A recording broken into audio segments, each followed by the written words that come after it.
ایران کے اسرائیل پر میزائل حملوں میں ایٹمی مرکز دیمونا اور اراد شہر میں بڑی تباہی. اسرائیلی میڈیا کی 6 ہلاکتوں اور 150 زخمیوں کی تصدیق. کئی زخمیوں کی حالت نازک بتائی جا رہی ہے. کم از کم 20 عمارتوں کو نقصان پہنچنے کا بھی اعتراف.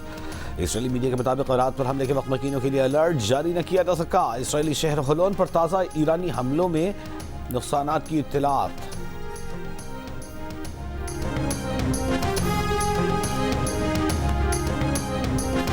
ایرانی امریکی صدر ٹرمپ کی ایران کے بجلی گھروں کو نشانہ بنانے کی دھمکی کے بعد تہران کے گرد و نواح میں زوردار دھماکے. پردیس اور دماوند میں کئی دھماکے سنے گئے. دماوند میں ایران کے سب سے بڑے بجلی گھروں میں سے ایک موجود ہے.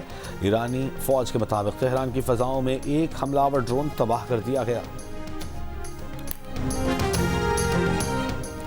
امریکی صدر ٹرمپ نے ایران میں جنگ جلد ختم ہونے کے اعلان کے بعد ہی ایران کو نئی تڑی لگا دی. کہا ایران نے 48 گھنٹوں کے اندر آبنائے ہرمز نہ کھولی تو امریکہ ایران کے مختلف پاور پلانٹس کو مرحلہ وار تباہ کر دے گا. جواب میں ایران نے کہا کہ ٹرمپ نے ایسا کیا تو مشرق وسطی میں امریکہ کے توانائی انفراسٹرکچر کو نشانہ بنایا جائے گا. ایک اور بیان میں صدر ٹرمپ نے نیو یارک ٹائمز کے رپورٹر پر چڑھائی کر دی. کہا امریکہ ایران کو دنیا کے نقشے سے مٹا چکا, ایران کی قیادت ختم کر دی. اور نیو یارک ٹائمز کہتا ہے کہ ٹرمپ ایران میں اپنے مقاصد حاصل نہیں کر سکے.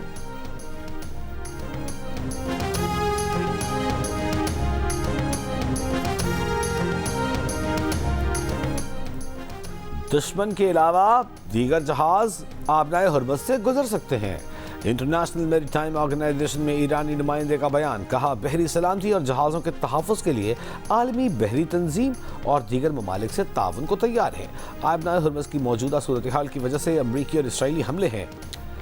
دشمن کے مکمل سرنڈر تک شدت اور طاقت کے ساتھ جنگ جاری رکھیں گے. Chairman P C B Mohsin Naqvi اب سے کچھ دیر بعد 1:30 بجے دوپہر ہنگامی پریس کانفرنس کریں گے. سپر لیگ سے متعلق اپ ڈیٹ دیں گے. ذرائع پی سی بی کا کہنا ہے کہ پاکستان سپر لیگ 11 سے متعلق اہم اجلاس ہونے کا بھی امکان ہے جس میں پی ایس ایل فرنچائزرز کی نمائندگان سمیت تمام اسٹیک ہولڈرز شریک ہوں گے.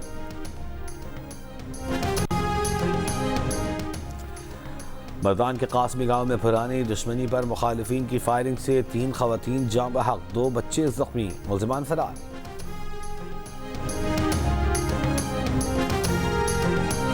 کراچی کے علاقے تین ہٹی کے قریب عمارت کی تیسری منزل پر سلنڈر پھٹ گیا, 5 افراد زخمی.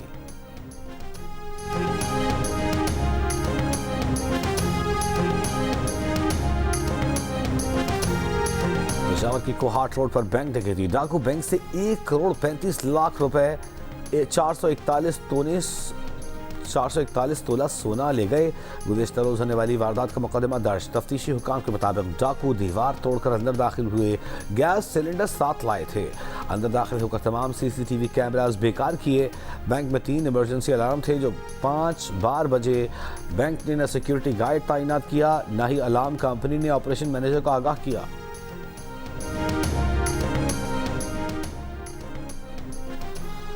فلسطینی اتھارٹی کے زیر انتظام مغربی کنارے میں اسرائیلی آبادکاروں کے 9 سے زائد فلسطینی دیہات اور شہروں پر حملے. فلسطینی میڈیا رپورٹس کے مطابق اسرائیلی قدامت پسندوں نے فلسطینیوں کی گاڑیوں اور گھروں کو آگ لگا دی. خاندانوں کو زندہ جلانے کی کوشش. مقدس شہر بیت لحم کا بھی نشانہ بنایا. علاقے میں شدید خوف و ہراس.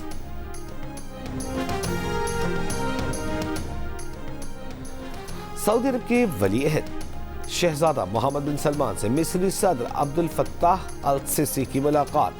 سعودی میڈیا کے مطابق ملاقات میں مشرق وسطی اور علاقائی صورتحال پر تبادلہ خیال. خطے کی صورتحال میں بہتری کے لیے کوششوں میں ہم آہنگی پر گفتگو. بانی پی ٹی آئی کی عید کے دن بیٹوں قاسم اور سلیمان سے بات کرا دی گئی. جیل ذرائع کے مطابق بانی پی ٹی آئی نے بیٹوں سے 25 سے 30 منٹ تک گفتگو کی. بانی پی ٹی آئی کے بیٹوں نے والد سے صحت کے بارے میں دریافت کیا.